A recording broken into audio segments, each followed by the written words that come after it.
hello, namaskara. Welcome back to Karnataka Findings. So, ಇವತ್ತಿನ ಒಂದು exclusive episode ಅಂತ ಹೇಳ್ಬೋದು. ಯಾಕಂದ್ರೆ ನಮ್ಮ ಜೊತೆ ಇದ್ದಾರೆ ಒಬ್ರು ಸ್ಪೆಷಲ್ ಗೆಸ್ಟ್. ಸೊ ಇವತ್ತು ಅವ್ರ ಮನೆಗೆ ನಾವು ಬಂದಿದ್ದೀವಿ. ಸೊ ಏನ್ ತೋರಿಸ್ತಾರೆ, ಯಾವ ಒಂದು ಸ್ಪೆಷಲ್ ಅಡಿಗೆ ತೋರಿಸ್ತಾ ಇದಾರೆ ಅಂತ ಅವ್ರ ಹತ್ರನೇ ಕೇಳ್ಕೊಳ್ಳೋಣ. ಬಟ್ ಅದಕ್ಕೂ ಮುಂಚೆ ಅವ್ರ ಇಂಟ್ರೊಡಕ್ಷನ್ ಅವರೇ ಹೇಳ್ತಾರೆ. ಸೊ ಬನ್ನಿ ಮಾತಾಡ್ಸೋಣ. Hello, hi. ಹಾಯ್. ಸೊ ನಿಮ್ಮ ಹೆಸರು? ನಾನು ದಿವ್ಯಾ ಶಾಸ್ತ್ರಿ. ನನ್ನ ಊರು ಸಿರ್ಸಿ, ಸೆಟ್ಲ್ ಆಗಿರೋದು ಬೆಂಗಳೂರಲ್ಲಿ. ಸೊ ನಮ್ಮ ಬೆಂಗಳೂರವಳು ನಾನು, ಅಪ್ಪಟ ಕನ್ನಡತಿ. ಸೊ ನಾನು ಆಸ್ ಅ ಪ್ರೊಫೆಷನ್ನು MNC ಕಂಪ್ನಿಯಲ್ಲಿ ವರ್ಕ್ ಮಾಡೋದು. ಆಸ್ ಅ ಪ್ಯಾಷನ್ ಆಗಿ ಮಾಡ್ಲಿಂಗು ಅದೆಲ್ಲ ತುಂಬಾ ಮಾಡ್ತೀನಿ. ಆಸ್ ಅ ಆರ್ಟಿಸ್ಟ್ ಆಗಿ ನೀವು ನನ್ನನ್ನು ನೋಡ್ಬೋದು. ಇವತ್ತು ನಾನು ಸಿರ್ಸಿ ಸ್ಪೆಷಲ್ ಕಬ್ಬಿನ ಹಾಲಿನ ಮಣ್ಣಿ ಅಂತ ಮಾಡೋದನ್ನ ತೋರಿಸ್ತೀನಿ. ಫಸ್ಟ್ ಟೈಮ್ ಕೇಳ್ತಿರೋದು. ಕಬ್ಬಿನ ಹಾಲಲ್ಲಿ ಒಂದು ಯೂನಿಕ್ ಆಗಿರೋ ರೆಸಿಪಿ ಇದು. ಫಸ್ಟ್ ಟೈಮ್ ನಾನು ಕೇಳ್ತಿರೋದು ಅಥವಾ ಟ್ರೈ ಮಾಡಿದ್ರು ಇದೆ ಫಸ್ಟ್ ಟೈಮ್. ಸೊ ಹೇಗ್ ಮಾಡ್ತಾರೆ, ಹೇಗೆ ರೆಸಿಪಿ ತೋರಿಸ್ತಾ ಹೋಗ್ತಾರೆ ಅಂತ ನೋಡೋಣ ಬನ್ನಿ. ಇದು ಸಿರ್ಸಿ ಸ್ಪೆಷಲ್. ಅಲ್ಲಿ ಪ್ರತಿ ಆಲೆಮನೆ ಸೀಸನ್ ಅಲ್ಲಿ ಲೈಕ್ ಫೆಬ್ರವರಿ ಟು ಮಾರ್ಚ್ ಆ ಸೀಸನ್ ಅಲ್ಲಿ ಆಲೆಮನೆ ಆಗುತ್ತೆ. ಅಲ್ಲಿ ಕಬ್ಬಿನ ಹಾಲುಗಳು ತುಂಬಾ ಜಾಸ್ತಿ ಆವಾಗ ಆಲೆಮನೆಯಲ್ಲಿ. ಸೊ ಆವಾಗ ತುಂಬಾ ಯುನಿಕ್ ಆದ ಕಬ್ಬಿನ ಹಾಲಿಂದ ತಿಂಡಿಗಳನ್ನು ಮಾಡ್ತೇವೆ. ಅದರಲ್ಲಿ ಇದು ಒಂದು.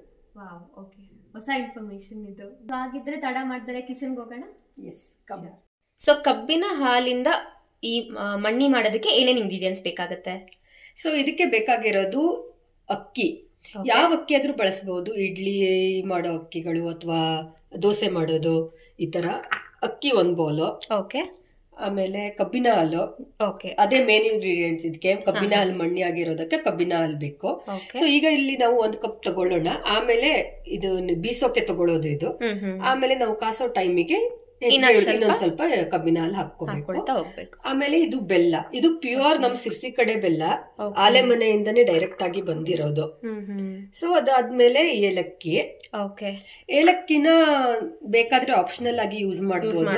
ಏನಕ್ಕೆ ಅಂದ್ರೆ ಇದು ಒಬ್ಬೊಬ್ಬರಿಗೆ ಫ್ಲೇವರ್ ಇಷ್ಟ ಆಗಲ್ಲ. ಸೊ ಇದು ಸ್ಕಿಪ್ ಕೂಡ ಮಾಡ್ಕೋಬಹುದು. ಸೊ ಓನ್ಲಿ 3 ಇಂಗ್ರೀಡಿಯೆಂಟ್ಸ್ ಇದಕ್ಕೆ ಬೇಕು. ಆಮೇಲೆ ಬೆಲ್ಲ ಕೂಡ ಇಲ್ಲಿ ನಾವು ಎಷ್ಟು ನಮಗ್ ಸ್ವೀಟ್ ಬೇಕೋ ಅಷ್ಟು ಆ ಪ್ರಕಾರ ತಗೊಳ್ಳೋದು. ಇಲ್ಲಿ ನಾನು 1 ಸ್ಪೂನ್ ತಗೊಂಡಿದ್ದೀನಿ. ಬೇಕಾದ್ರೆ 2 ಸ್ಪೂನ್ ಆ ತರನು ತಗೋಬಹುದು. ಒಬ್ಬೊಬ್ರಿಗೆ ಸ್ವೀಟ್ ಇಷ್ಟ ಇಲ್ಲ ಅಂದ್ರೆ ಬೆಲ್ಲನು ಸ್ಕಿಪ್ ಮಾಡಿ ಕಬ್ಬಿನ ಹಾಲಿಂದಷ್ಟೇ ಸ್ವೀಟ್ ಅಲ್ಲಿ ಮಾಡಬಹುದು. ಸೊ ಶುಗರ್ ಕೂಡ ರಿಪ್ಲೇಸ್ ಮಾಡಬಹುದು. ಅವರು ಜಾಗ್ರಿ ಇಷ್ಟ ಆಗಲ್ಲ ಅಂದವ್ರಿಗೆ ಬೆಲ್ಲದ ಬದಲು ಶುಗರ್ನು ಹಾಕೋಬಹುದು. ಬಟ್ ಯಾವಾಗ್ಲೂ ಬೆಲ್ಲ ಅಂದ್ರೆ ಸ್ವಲ್ಪ ಹೆಲ್ದಿ ವರ್ಷನ್ ಅಲ್ವಾ. ಸೊ ಬೆಲ್ಲ ಈಗ ಈ ಅಥೆಂಟಿಕ್ ರೆಸಿಪಿಗೆ ಬೆಲ್ಲ ಇದ್ರೆ ಒಳ್ಳೇದು. ಓಕೆ. ಸೊ ಬನ್ನಿ ನೆಕ್ಸ್ಟ್ ಸ್ಟೆಪ್ ಏನಂತ ನೋಡೋಣ. ಓಕೆ, ಈಗ ಇದನ್ನ ಒಂದು 1/2 hour to 1 hour ನೆನೆಸಿಡೋಣ. ಸೊ ಓಕೆ, ಇಷ್ಟು ಕಂಪ್ಲೀಟ್ ಆಗಿ ನೆನೆಸ್ಬೇಕು. ಕಂಪ್ಲೀಟ್ ಆಗಿ ಅರ್ಧ ಗಂಟೆ ನೆನೆಸಿರ್ಬೇಕು. ಅರ್ಧ ಗಂಟೆ ಅಥವಾ 1 hour ಬೇಕು ಹಾಗೆ. ಸೊ ಓಕೆ, ಸೊ ಇದು ಅರ್ಧ ಗಂಟೆ ನೆಂದ ಮೇಲೆ ನಾವು ಮತ್ತೆ ಸಿಗ್ತೀವಿ. ಓಕೆ, ಈಗ ಇದು ನೆಂದು ಅರ್ಧ ಗಂಟೆ ಆಯ್ತು. ನೀವೇ ನೋಡಬಹುದು ನೆಂದಿದೆ. ಚೆನ್ನಾಗಿದಾಗಿದೆ. ಇದನ್ನ ಬೀಸ್ಕೊಬರೋಣ ಈಗ. ಓಕೆ, ಅಕ್ಕಿನ ಹಾಕೊಂಡಿದ್ದಾರೆ. ಇದಕ್ಕೆ ನೀವೀಗ ಕಬ್ಬಿನ ಜ್ಯೂಸ್ ಹಾಕೊಳ್ತಾ ಇದ್ದೀರಾ. ಇದಕ್ಕೆ ಕಬ್ಬಿನ ಜ್ಯೂಸ್ ಹಾಕೊಳ್ಳಿ. ಸೊ ನೀರಲ್ಲಿ ಹಾಕಿ ರುಬ್ಬೋ ಬದಲು ಇದ್ರಲ್ಲೇ ರುಬ್ಬಿದ್ದು. ಆಮೇಲೆ ಇದನ್ನ ಎಕ್ಸ್ಟ್ರಾ ಇಟ್ಕೊಳ್ದನ್ನ ಆಮೇಲೆ ಬೀಸ್ ಗ್ರೈಂಡ್ ಆದ್ಮೇಲೆ ಮತ್ತೆ ಹಾಕೊಂಡು ಆಡ್ ಮಾಡ್ಕೋಬೇಕು. ಸೊ ನೋಡಿ, ನೀರೇನು ಹಾಕುವಾಗಿಲ್ಲ, ಕಬ್ಬಿನ ಹಾಲ್ ಇದ್ರಲ್ಲೇ ರುಬ್ಕೊಳ್ಬೇಕಾಗತ್ತೆ. ಈ ತರ ಬ್ಯಾಚ್ ವೈಸ್ ನಾವು ಗ್ರೈಂಡ್ ಮಾಡ್ಕೊಂಡ್ರೆ ತುಂಬಾ ನುಣ್ಣಗೆ ರುಬ್ಬಿ ಬರುತ್ತೆ. ಅವಾಗ ಅದನ್ನ ಫಿಲ್ಟರ್ ಮಾಡೋ ಅವಶ್ಯಕತೆ ಡೈರೆಕ್ಟ್ ಆಗಿ ನಾವು ಕಾಸಬಹುದು. ಆಮೇಲೆ ಇದಕ್ಕೇನೆ 4 ಏಲಕ್ಕಿ ಅಂತ ಹೇಳಿದೀನಲ್ವಾ, ಏಲಕ್ಕಿನ ಬಿಡಿಸಿ ಏಲಕ್ಕಿನ ಎಲ್ಲ ಈ ಟೈಮಲ್ಲೇ ನೀವು ಗ್ರೈಂಡ್ ಮಾಡೋ ಟೈಮಿಗೆ ಹಾಕೋಬಿಡೋದು. ಎಷ್ಟು ಬೇಕೋ ಅಷ್ಟು ನಿಮ್ಗೆ. ಓಕೆ,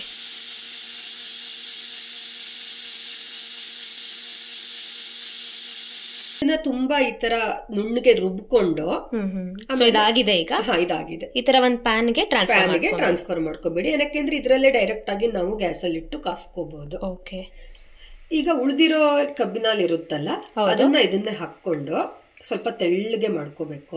ಓಕೆ, ಸೊ ಎಕ್ಸೆಸ್ ಏನಿರುತ್ತೆ ಅದನ್ನ ಈ ಟೈಮಲ್ಲಿ ಆಡ್ ಮಾಡ್ಬೇಕಾಗುತ್ತೆ. ಹೌದು.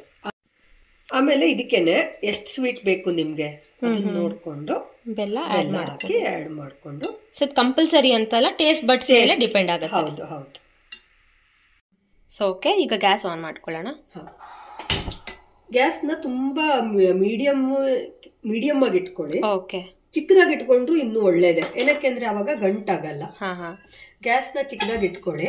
ಸೊ ಈಗ ಇದನ್ನ ಚೆನ್ನಾಗಿ ಈ ತರ ಮಿಕ್ಸ್ ಮಾಡ್ತಾ ಹೋಗ್ಬೇಕು. ಮಿಕ್ಸ್ ಮಾಡಿ ಬೆಲ್ಲ ಏನಾದ್ರೂ ಉಂಡೆ ಉಳಿದಿದ್ರೆ ಈ ತರ ಮಿಕ್ಸ್ ಮಾಡ್ಕೊಳ್ಳಿ, ಅದು ಡಿಸಾಲ್ವ್ ಆಗೋ ತನಕ.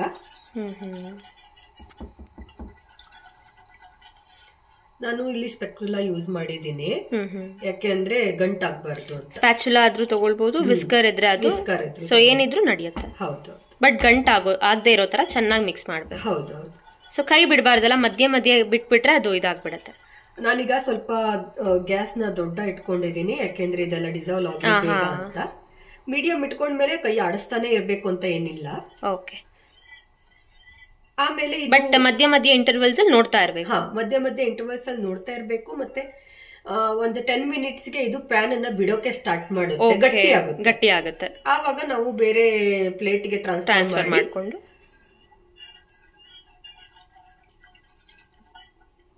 ಸೊ ಇದು ತುಂಬಾ ಈಸಿ ರೆಸಿಪಿ. ಇಂಗ್ರೀಡಿಯೆಂಟ್ಸ್ ಕೂಡ ಏನು ಮ್ಯಾಕ್ಸಿಮಮ್ 3 to 4 ಇಂಗ್ರೀಡಿಯೆಂಟ್ಸ್ ಅಷ್ಟೇ ಇದಕ್ಕೆ ಬೇಕಾಗೋದು.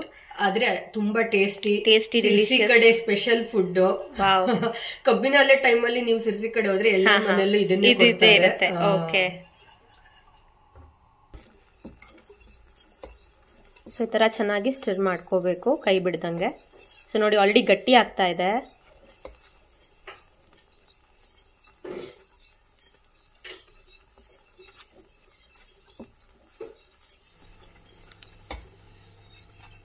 ಸೊ ಈ ತರ ಪ್ಯಾನ್ ಬಿಡೋಕೆ ಸ್ಟಾರ್ಟ್ ಆಗುತ್ತೆ. ನಿಮ್ಗೆ ತುಪ್ಪ ಎಲ್ಲ ಇಷ್ಟ ಇದ್ರೆ ಈ ಟೈಮಲ್ಲಿ 1 ಸ್ಪೂನ್ ಬೇಕಾದ್ರೆ ತುಪ್ಪ ಹಾಕೋಬಹುದು. ಓಕೆ.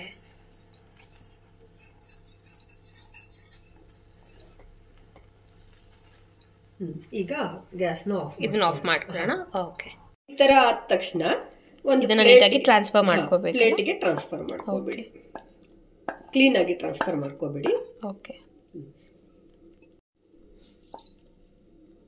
ಸೊ ಓಕೆ, ಇದಾಗಿದೆ. ಪೂರ್ತಿ ಕಂಪ್ಲೀಟ್ ಆಗಿ ಹಾಕಿ ರೆಸ್ಟ್ ಮಾಡಕ್ಕೆ ಬಿಟ್ಟಿದೀವಿ. ಸೊ ಇದೇನಿಲ್ಲ ಅಂದ್ರೆ ಆಲ್ಮೋಸ್ಟ್ ನಾವ್ ಒಂದ್ 20 ನಿಮಿಷ ಚೆನ್ನಾಗಿ ಕೈ ಆಡ್ಸಿದೀವಿ, ಮಿಸ್ ಮಾಡ್ದಲ್ಲ. ಸೊ ಪೇಷನ್ಸ್ ಇರ್ಬೇಕು, ಇಮಿಡಿಯೇಟ್ ಆಗಿ ಮಾಡೋಂಗಿಲ್ಲ. ನಿಮ್ಗೆ ಆಗಿಲ್ಲ ಅಂದ್ರೂ ಬ್ಯಾಚಸ್ ಅಲ್ಲಿ ಮಾಡ್ಕೊಂಡು ನೀಟಾಗಿ ಸ್ಟಿರ್ ಫ್ರೈ ಮಾಡಿ ಈ ತರ ಹಾಕ್ಬಹುದು. ಸೊ ಇದು ಟ್ರಾನ್ಸ್ಫರ್ ಮಾಡಿ ಆದ್ಮೇಲೆ 1/2 hour ಆಲ್ಮೋಸ್ಟ್ ಆಗಿದೆ ಅಲ್ಲ? ಹೌದೌದು, 1/2 hour ತಣ್ಣಗಾಗೋಕೆ ಬಿಡ್ಬೇಕು. ಅದಕ್ಕೂ ಮೊದ್ಲೇ ಕಟ್ ಮಾಡಬಾರ್ದು. ನಿಮ್ಗೆ ಫ್ರಿಜ್ ಅಲ್ಲಿ ಇಟ್ಟು ಸ್ವಲ್ಪ ಕೋಲ್ಡ್ ಆಗಿ ತಿನ್ಬೇಕು ಅಂದ್ರೆ ಫ್ರಿಜ್ ಅಲ್ಲೂ ಇಟ್ಕೋಬಹುದು ಆರದ ಮೇಲೆ. ಆಮೇಲೆ ಅದನ್ನ ಕೋಲ್ಡ್ ಆಗಿನೂ ಕಟ್ ಮಾಡಬಹುದು. ಸೊ ಇಷ್ಟೇ ಅಲ್ಲ ಪ್ರೊಸೀಜರ್. ಫ್ರಿಜ್ ಅಲ್ಲಿ ಕೂಡ ಒಂದು 10 minutes ಇಟ್ಟು ತೆಕ್ಕೊ ಬಂದಿದ್ದೀನಿ, ಯಾಕೆಂದ್ರೆ ಸ್ವಲ್ಪ ತಣ್ಣಗಿರ್ಲಿ, ಚೆನ್ನಾಗಿರುತ್ತೆ ತಿನ್ನೋಕೆ ಅಂತ. ಓಕೆ. ಸೊ ಇದನ್ನ ನಿಮ್ಗೆ ಯಾವ ಶೇಪ್ ಅಲ್ಲಿ ಬೇಕೋ ಹಾಗೆ ಕಟ್ ಮಾಡ್ಕೊಳ್ಳಿ. ಡೈಮಂಡ್ ಬೇಕು, ಸ್ಕ್ವೇರ್ ಬೇಕು. ಎಷ್ಟು ನೀಟಾಗಿ ಬರ್ತಾ ಇದೆ. ಸೊ ತಣ್ಣಗಾದ್ಮೇಲೆ ಹಿಂಗ್ ತೆಗೆದ್ರೆ ನೀಟಾಗಿ ಬರುತ್ತೆ. ಸೊ ಇದು ಆಲ್ಮೋಸ್ಟ್ ಲೈಕ್ ರಾಗಿ ಹಾಲ್ಬಾಯಿ ಹೇಗ್ ಮಾಡ್ತಾರೆ, ನಮ್ ಕಡೆ ಎಲ್ಲ ರಾಗಿ ಹಾಲ್ಬಾಯಿ ಮಾಡ್ತೀವಿ, ಇದು ನಿಮ್ ಕಡೆ ಆ ತರ ಬರುತ್ತೆ. ಇದು ಮಣ್ಣಿ ಅಂತ ಹೇಳ್ತಾರೆ ಇದಕ್ಕೆ, ಕಬ್ಬಿನಾಲ್ ಮಣ್ಣಿ. ನಾವು ಹಾಲ್ಬಾಯಿಗೆ ಮಣ್ಣಿ ಅಂತ ಹೇಳೋದು. Okay okay. ಆಕ್ಚುಲಿ ಬೆಂಗಳೂರಲ್ಲಿ ಹಾಲ್ಬಾಯಿನೇ ಇದು, ಅದಕ್ಕೆ ಮಣ್ಣಿ ಅಂತ ನಮ್ ಕಡೆ ಹೇಳೋದು. ಬಟ್ ಇದು ಕಬ್ಬಿನ ಹಾಲಿಂದ ಮಾಡಿರೋದ್ರಿಂದ ಒಂಥರ ಸ್ಪೆಷಲ್ ರೆಸಿಪಿ ಅಂತಾನೆ ಹೇಳ್ಬಹುದು. ವಾವ್, ಎಷ್ಟು ಈಸಿ ಆಗಿ ಬಂತು, ಜಲ್ಲಿ ಆಗಿದೆ. Okay, very nice. ಜಲ್ಲಿ ಆಗಿದೆ. ವಾವ್, ಸಖತ್ತಾಗಿದೆ. ಇನ್ನ ಒಂದು ಪೀಸ್ ಕಟ್ ಮಾಡ್ತಿದ್ದೀವಿ, ಎಷ್ಟು ನೀಟಾಗಿ ಬರ್ತಿದೆ. ಸೊ ನೀಟಾಗಿ ಆಗಿದೆ ಅಂತ ಇದರಲ್ಲೇ ಗೊತ್ತಾಗುತ್ತೆ. ವಾವ್, ಸೊ ತುಂಬಾ ಜ್ಯೂಸಿಯಾಗಿ ಜೆಲ್ಲಿ ತರ ಇರುತ್ತೆ. ಮಕ್ಕಳಿಗಂತೂ ತುಂಬಾ ಒಳ್ಳೇದು. ತುಂಬಾ ಚೆನ್ನಾಗಿದೆ, ತುಂಬಾ ಚೆನ್ನಾಗಿರುತ್ತೆ. Very nice.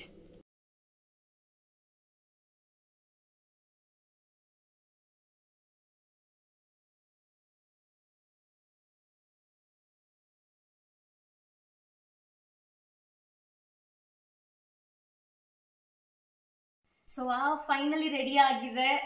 ನಾನಂತೂ ತುಂಬಾ ಎಕ್ಸೈಟೆಡ್ ಆಗಿದ್ದೀನಿ, ಯಾಕಂದ್ರೆ ಫಸ್ಟ್ ಟೈಮ್ ನಾನು ಟ್ರೈ ಮಾಡ್ತಿರೋದು. ಸೊ ಟೇಸ್ಟ್ ಮಾಡೋಣ ಬನ್ನಿ, ತಡ ಮಾಡೋದು ಬೇಡ. ತಗೊಳ್ಳಿ, ಟೇಸ್ಟ್ ಮಾಡಿ ಹೇಗಿದೆ ಅಂತ. ತುಂಬಾ ಚೆನ್ನಾಗಿ ಬಂದಿದೆ, ನೀವು ನೋಡ್ಬೋದು. ಆಲ್ಮೋಸ್ಟ್ ಜೆಲ್ಲಿ ತರ ಇದೆ. ಸೊ ತುಂಬಾ ಚೆನ್ನಾಗಿ ಅನಿಸ್ತಿದೆ. ಪರ್ಫೆಕ್ಟ್ ಶೇಪ್ ಅಂಡ್ ಎಡ್ಜಸ್ ಎಲ್ಲ ನೀವು ನೋಡ್ಬೋದು, ನೀಟಾಗಿ ಇದಾಗಿದೆ. ಸೊ ಹೇಗೆ ಚೆನ್ನಾಗಿದೆ ಅಂತ ಗೊತ್ತಾಗೋದು ನೀವು ಲಾಸ್ಟ್ ಔಟ್ಪುಟ್ ಅಲ್ಲಿ ಈ ತರ ನೀಟಾಗಿ ಬಂದ್ರೆ ಗೊತ್ತಾಗ್ಬಿಡುತ್ತೆ. ಸೊ ಆಲ್ಮೋಸ್ಟ್ ನಾವು 20 to 30 minutes ತುಂಬಾ ಪೇಷನ್ಸ್ ಇಂದ ಎಲ್ಲ ಮಾಡಿದ್ವಿ ಪ್ರೊಸೀಜರ್ನ. ನೀವು ಇದೇ ತರ ಮಾಡಿ. ಸೊ ನೀವು ಟೇಸ್ಟ್ ಮಾಡಿ.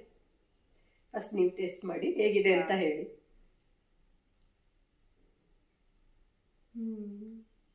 ಆಕ್ಚುಲಿ ಊರ್ ಕಡೆ ಇದು ಇನ್ನೂ ಸ್ವಲ್ಪ ಡಾರ್ಕ್ ಕಲರ್ ಅಲ್ಲಿ ಬರುತ್ತೆ. ಏನಕ್ಕೆ ಅಂದ್ರೆ ಅಲ್ಲಿ ಆಲೆ ಮನೆಯಿಂದ ಕಬ್ಬಿನಾಲ್ ಬರೋದು ಸ್ವಲ್ಪ ಡಾರ್ಕ್ ಕಲರ್ ಕಬ್ಬಿನಾಲ್ ಇರುತ್ತೆ. ನಾನು ಇಲ್ಲಿ ಶಾಪಿಗೆ ಹೋಗಿ ಆ ಕಬ್ಬಿನಾಲಿಂದ ಮಾಡಿರೋದು. ಸೊ ಇದು ಸ್ವಲ್ಪ ಲೈಟ್ ಕಲರ್ ಆಗಿ ಬಂದಿದೆ. ಸೊ ಇನ್ನೂ ಕಲರ್ಫುಲ್ ಆಗಿದೆ. ಕಲರ್ ಇನ್ನು ಸ್ವಲ್ಪ ಡಾರ್ಕ್ ಅಲ್ಲಿ ಕಾಣಬಹುದು. ಇದು ನಿಮ್ಗೆ ಇಲ್ಲಿ ಮಿಲ್ಕ್ ಬರ್ಫಿ ತರ ಕಾಣಿಸ್ತಾ ಇದೆ. ಅಲ್ಲಿ ಟೇಸ್ಟ್ ವೈಸ್ ತುಂಬಾ ಚೆನ್ನಾಗಿದೆ. ನನಗೆ ಸಿಕ್ಕಾಪಟ್ಟೆ ಇಷ್ಟ ಆಯ್ತು. ನೀವು ಬಾಯಲ್ಲಿ ಇಟ್ಟಿದ ತಕ್ಷಣ ಕರಗುತ್ತೆ, ಅಷ್ಟು ಚೆನ್ನಾಗಿ ಬಂದಿದೆ. ಬಿಕಾಸ್ ಇದ್ರಲ್ಲಿ ತುಪ್ಪ ಏನು ಬಳಕೆ ಮಾಡಿಲ್ಲ. ಬೇರೆದ್ರಲ್ಲೆಲ್ಲ ತುಂಬಾ ತುಪ್ಪ ಅದೆಲ್ಲ ಹಾಕ್ತಿವಿ ಸಾಫ್ಟ್ ಬರ್ಲಿ ಅಂತ, ಬಟ್ ಇದು ತುಂಬಾ ಮಿನಿಮಲ್ ಪ್ರಾಡಕ್ಟ್ಸ್ ಯೂಸ್ ಮಾಡಿರೋದು ಅಂಡ್ ಹೆಲ್ದಿ ಕೂಡ. ನಿಮಗೆ ನೋ ಆಡೆಡ್ ಶುಗರ್, ನಥಿಂಗ್. ನೀವು ಆರಾಮಾಗಿ ದಿನ ಒಂದ್ ಈ ತರ ಆರಾಮಾಗಿ ಮಾಡ್ಕೊಂಡು ತಿನ್ಬೋದು.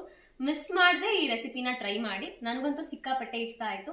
So thank you. ಮಕ್ಕಳಿಗೂ ತುಂಬಾ ಇಷ್ಟ ಆಗುತ್ತೆ. ಮಕ್ಕಳಿಗೂ ಕೂಡ ಒಳ್ಳೇದಿದು. ಸೊ ಅವ್ರಿಗೇನು ಸ್ವೀಟ್ ಎಲ್ಲ ಕ್ರೇವಿಂಗ್ಸ್ ಇರೋ ಮಕ್ಕಳಿಗೆ ಆಲ್ಟರ್ನೇಟಿವ್ ಆಗಿ ಇದನ್ನ ಸ್ವಾಪ್ ಮಾಡಿ ಕೊಡ್ಬಹುದು.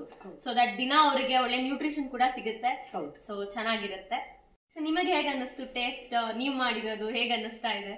ನನಗೂ ಇದು ನಮ್ ಕಡೆ ತಿಂಡಿ ಆಗಿರೋದ್ರಿಂದ ನನಗೆ ಆಬ್ವಿಯಸ್ಲಿ ಇಷ್ಟ ಆಗುತ್ತೆ. ಬಟ್ ಇವತ್ತು ನೀವು ಮಾಡಿರೋದು? ನಾನ್ ಮಾಡಿರೋದು ಯಾವಾಗ್ಲೂ ಇದು ಚೆನ್ನಾಗಿ ಬರುತ್ತೆ. ಇವತ್ತು ತುಂಬಾ ಚೆನ್ನಾಗಿ ಬಂದಿದೆ.